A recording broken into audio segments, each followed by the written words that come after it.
कोठरी नंबर 11। एक सच्ची घटना से प्रेरित कहानी। कॉलेज के पहले दिन की बात है। अंशुल शर्मा, जो उत्तर भारत के एक प्रतिष्ठित इंजीनियरिंग कॉलेज में दाखिला लेकर अपने हॉस्टल पहुंचा था, वो काफी उत्साहित था। वो अकेले आया था, बिना किसी दोस्त या परिचित के। सब कुछ नया था, कॉलेज, शहर, लोग और जिंदगी। हॉस्टल के रिसेप्शन पर रजिस्ट्रेशन करते समय वार्डन ने उसे एक चिट्ठी, room number 11, ground floor, old hostel wing. वो ओल्ड हॉस्टल विंग नाम सुनते ही ठिठक गया। वहां बैठे कुछ पुराने छात्रों ने पल भर को उसे घूरा, फिर नजरें फेर ली। वार्डन ने बिना कुछ कहे दरवाजा दिखा दिया। अंशुल ने बैग उठाया और सीढ़ियां पार कर उस गलियारे की ओर बढ़ा जहां कोठरी नंबर 11 थी। हॉस्टल का वो पुराना हिस्सा एकदम वीरान सा था। पंखे की पुरानी खरखराहट, धूल भरी खिड़कियां और सीलन की गंध से भरा माहौल। कमरे का दरवाजा खोलते ही अंशुल को एक अजीब सी ठंडक महसूस हुई, जैसे किसी ने उसे छू लिया हो। कमरे में सन्नाटा था, पर दीवारें चुप नहीं थीं। दीवार पर एक जगह उंगलियों से खरोंचे गए कुछ निशान थे। शायद कोई मजाक करता होगा, उसने सोचा। खिड़की खोलते ही बाहर का मैदान दिखाई दिया और थोड़ी राहत भी। शाम तक सब सामान्य रहा। उसने कमरा जमाया, बैग खोला, मोबाइल चार्ज पर लगाया। रात को खाना खाकर जब वो वापस लौटा, तब पूरा गलियारा खाली लग रहा था। रात के ठीक 11 बजात की 11 बजे अंशुल की नींद एक आवाज से टूटी। दरवाजा खोलो ना। धीमी, कांपती हुई लड़की की आवाज, जैसे कोई बेहद शांत होकर भी गुस्से में हो। उसने दरवाजा खोला, कोई नहीं था। सोचा मजाक है, अनदेखा कर दिया। लेकिन अगली रात फिर वही हुआ, ठीक 11 पर। तीसरी रात जब आवाज फिर आई, तब उसने दरवाजा खोला और फोन की फ्लैशलाइट से देखा। सीढ़ियों के पास एक परछाई भागती हुई दिखी। आवाज की दिशा भी वहीं से आई थी। अंशुल ने गार्ड से शिकायत की, लेकिन चौकीदार राजन ने बस इतना कहा, उधर मत जाया कर बेटा। जिस कोठरी में तू रह रहा है, वहां पहले भी एक लड़का रहता था। वही सब हुआ उसके साथ भी। अब वो लड़का नहीं रहा। अंशुल के अंदर डर घर करने लगा। नींद उड़ गई, भूख भी। कॉलेज प्रशासन ने मामला दबा दिया। पुलिस ने मिसिंग रिपोर्ट दर्ज कर ली, लेकिन ना मीडिया में यह बात आई, ना किसी कोठरी 11 के बारे में बताया गया। बस दरवाजे पे एक बड़ा सा ताला लगा दिया गया। लेकिन कहानी वहीं खत्म नहीं हुई। 2 महीने बाद कॉलेज के उसी हॉस्टल में एक नया बैच आया। नए लड़के, नई रौनक और वही पुराना ताला।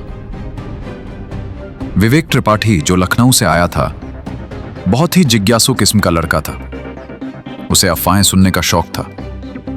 जब उसने देखा कि सिर्फ एक कमरे को हॉस्टल में बंद रखा गया है, वो बेचैन हो गया। एक रात उसने चौकीदार राजन से पूछा, राजन भाई, कोठरी नंबर 11 क्यों बंद है?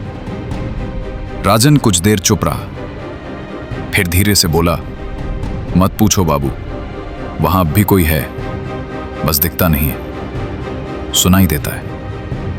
विवेक ने समझा ये सब डराने की बातें हैं। वो और उसके 2 दोस्त, तुषार और नमन, तय करते हैं कि उस कमरे की सच्चाई खुद पता करेंगे। दिस एक रात 11 बजे तीनों लड़के चुपचाप ताला खोलकर अंदर गए। कमरे में अब भी वही अजीब सी ठंडक थी, जैसे वहां जिंदगी नहीं कुछ और मौजूद हो। विवेक ने दीवार पे टॉर्च मारी। मैं यहां हूं, हर रात। वो खून से लिखा अब भी था, थोड़ा धुंधला लेकिन अब तक मिटा नहीं। नमन ने अचानक पीछे देखा और बोला, भाई वो क्या है? एक कोना जहां दीवार थोड़ी उभरी हुई थी, जैसे कोई गुप्त जगह छुपी हो। वे वहां पहुंचते हैं और धीरे धीरे उंगलियों से दीवार खुरचने लगते हैं। और तभी, दरवाजा खोलो ना। वही पुरानी आवाज, कमरे के अंदर, अब की बार एकदम पास से। तीनों डर से कांपने लगे, लेकिन विवेक ने हिम्मत दिखाई। दीवार तोड़ने की कोशिश में उन्होंने हथौड़ा लिया जो स्टोर रूम से चुपके से लाए थे। कुछ ही मिनटों बाद दीवार के अंदर एक लकड़ी का संदूक निकला। उसे जैसे ही खोला गया, अंदर एक लड़की की पुरानी फोटो, एक लाल साड़ी और एक डायरी मिली। दिस है डायरी का सच। डायरी में लिखा था, मेरा नाम अनामिका है। मैं इस हॉस्टल में काम करने आती थी, सफाई करती थी। एक लड़के ने मुझसे जबरदस्ती की और फिर मुझे इस 1 महीना बीत गया। कोठरी अब पूरी तरह से सील कर दी गई थी। हॉस्टल की दीवारें रंग दी गई थी। डायरी को पुलिस केस फाइल में बंद कर दिया गया। लेकिन एक चीज बंद नहीं हुई, विवेक का सपना। अब हर रात उसे वही सपना आता था। सपने में एक लड़की सफेद साड़ी में आती, धीरे धीरे पास आती और कहती, अब मैं तेरे साथ रहूंगी हमेशा। विवेक की हालत बिगड़ने लगी। उसका चेहरा पीला पड़ने लगा, नींद गायब हो गई। डॉक्टरों ने उसे एंजाइटी बताया, पर तुषार और नमन जानते थे ये कोई बीमारी नहीं थी और विवेक का काम के सुरावर और पैसे गारने। College trip. कॉलेज ने उसी समय एक 3 दिन की हिल स्टेशन ट्रिप रखी। तुषार और नमन ने जबरदस्ती विवेक को ले चलने की सोची। शायद वो माहौल बदले तो हालात भी सुधरे। वे सब मसूरी गए। पहली 2 रातें सामान्य थी। तीसरी रात सभी कैंप में थे। बॉनफायर चल रहा था। सब लोग हंस खेल रहे थे, सिवाय विवेक के। वो एकटक जंगल की ओर देख रहा था।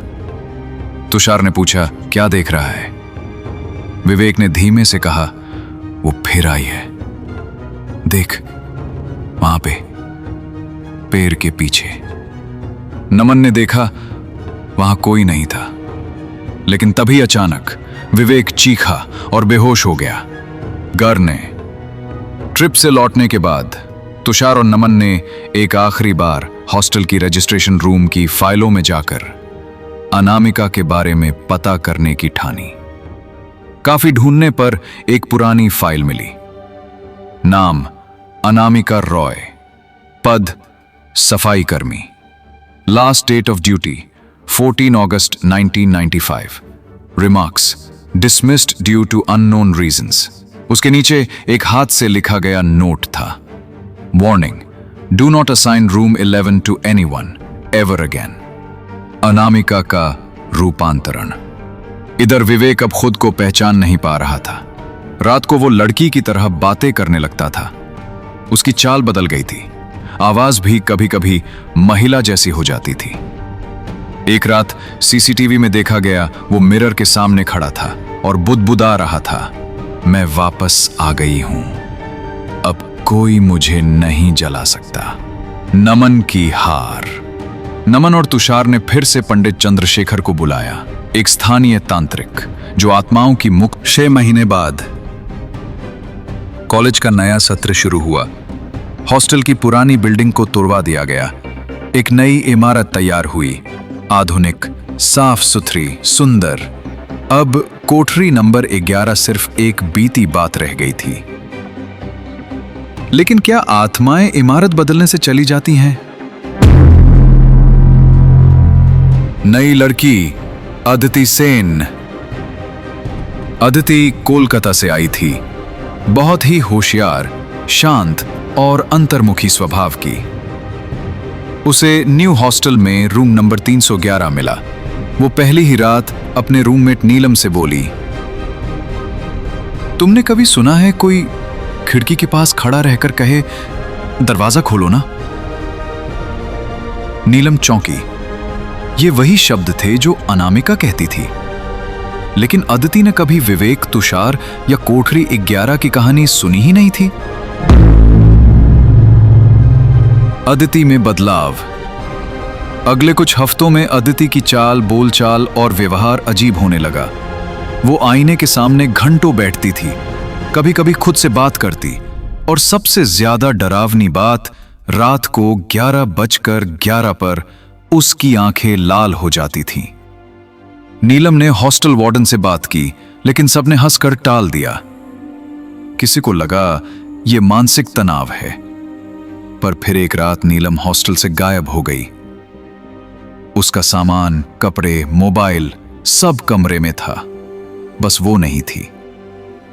सीसीटीवी देखा गया तो रात 11:11 पर नीलम कमरे से निकलती दिखती है। अदिति पीछे पीछे चलती है। फिर दोनों हॉस्टल के पीछे पुराने मैदान की ओर जाती हैं। उसके बाद कुछ नहीं। पुलिस की जांच, पुलिस आई, खुदाई हुई, पुराने मैदान में गड्ढा खोदा गया। वहां से नीलम का मृत शरीर मिला। उसके चेहरे पर डर की ऐसी परछाई थी जो मरने के बाद भी मिटी नहीं थी। और उसके पास जो मिला वो सबसे डरावना था। एक जली हुई लाल साड़ी का टुकड़ा और कोठरी नंबर 11 की दीवार से मेल खाता एक टुकड़ा खून में लिपटा हुआ। अब सच्चाई सामने आई। पंडित चंद्रशेखर फिर से बुलाए गए। उन्होंने अदिति को देखा और एक ही बात कही, अनामिका अब शरीर बदल चुकी है। उसकी आत्मा ने अदिति को चुन लिया है। तो ये थी कोठरी नंबर 11 की अब तक की सबसे खौफनाक कड़ी। लेकिन दोस्तों, ये कहानी यहां खत्म नहीं होती, क्योंकि भाग 5 में वो होने वाला है जो अब तक कभी नहीं हुआ था। अनामिका अब सिर्फ आत्मा नहीं रही, अब वो इंसान बनकर जिंदा लोगों के बीच घूम रही है। और अगली बार वो सिर्फ नीलम तक नहीं रुकेगी, वो खुद अपने मरने वाले दिन यानी 14 अगस्त को वापस आएगी, पूरे कॉलेज को अपनी छाया में लेने के लिए। क्या होगा जब पूरा कॉलेज एक डरावने खेल का हिस्सा बन जाएगा? और सबसे बड़ा राज, अनामिका की मौत में शामिल असली गुनहगार कौन था? क्या वो आज भी जिंदा है? अगर आप चाहते हैं कि हम इस कहानी का भाग 5 लेकर आएं तो कमेंट में जरूर लिखें हमें भाग 5 चाहिए। और इस चैनल को सब्सक्राइब जरूर करें, क्योंकि अगली कहानी सिर्फ एक स्टोरी नहीं, एक रूहानी अनुभव होगी। और हाँ, अगली बार वीडियो में आपके नाम के साथ आपका कमेंट भी स्क्रीन पर दिख सकता है। तो जल्दी से कमेंट करो और अगली मुलाकात होगी कोठरी नंबर 11 के उस रहस्य के साथ जो किसी ने आज तक बताया नहीं। सब्सक्राइब कर लो, वरना अगली बार दरवाजा तुम्हारा खटखटाया जाएगा।